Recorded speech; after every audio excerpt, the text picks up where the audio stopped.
What's up, y'all? We got some oat milk and podcasts, and I'm making this one right now because just yesterday I was realizing that I haven't been keeping up with my comedy podcast very well.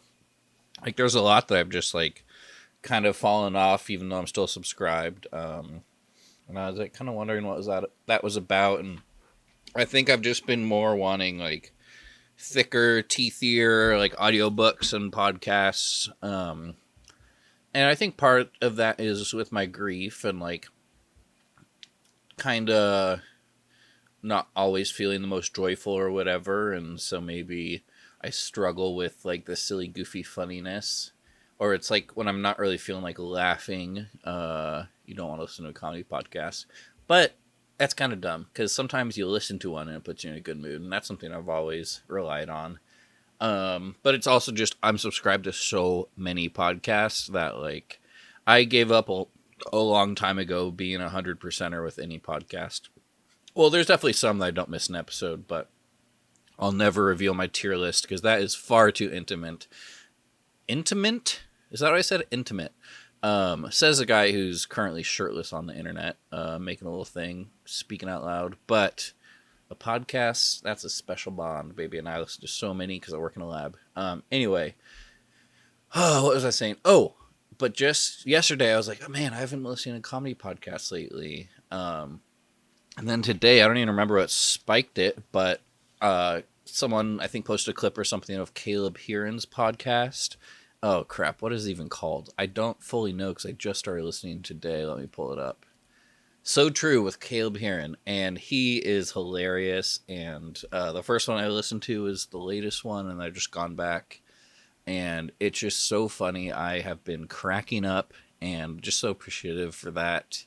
And it's one, it seemed like this must have been going on for a while. He's a pretty funny comedian, and he's well known, but to my delight, it only has 10 episodes or something right now, and so I'm going to be able to be caught up and keep up if I want to, but I'm just going to toss a little clip of that in on here, so enjoy this little funny clip. Okay, bye. Oh, I love when gay people burp. Dude, she's a burper. That's the thing. She's a burper. I don't burp, so I had to really train to burp for Kelly.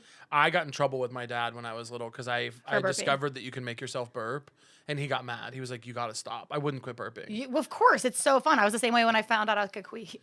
I didn't come off because I was deciding if I shouldn't say it or not.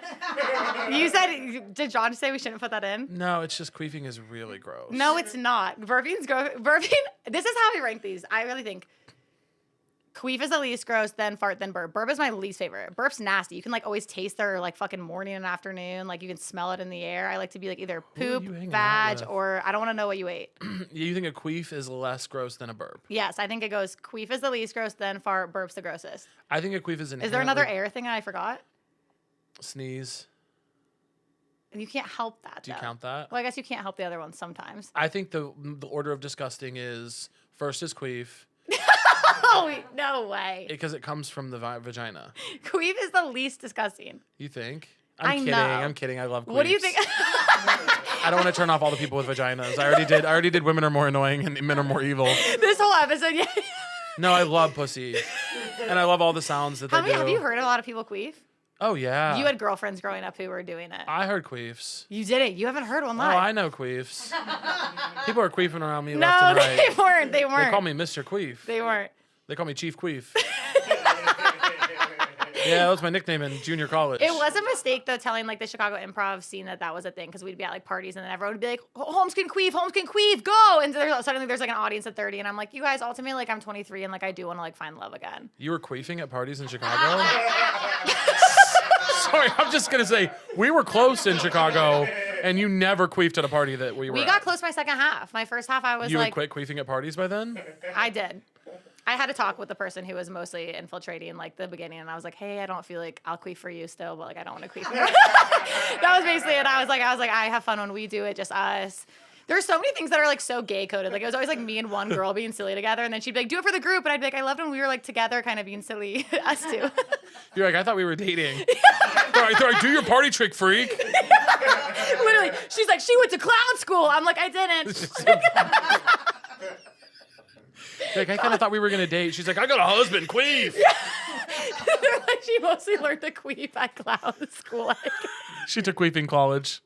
She took queefing college at clown I didn't school. learn anything in school. I probably would have learned more in clown school. You probably would have. Literally, I would have been able to like fly or something. It's fucking a nightmare. Yeah. Well, in the trapeze. That famous thing that clowns do. So once again, that was so true with Caleb Hearon, and that was Holmes on guesting.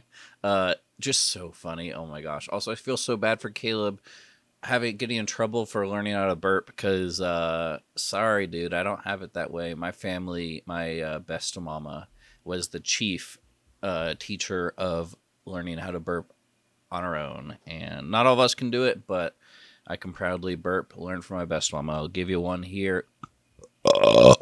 Oh yeah. Anyway, and Caleb, if you're listening, you don't like this little bootleg podcast situation, just hit me up. All right, bye.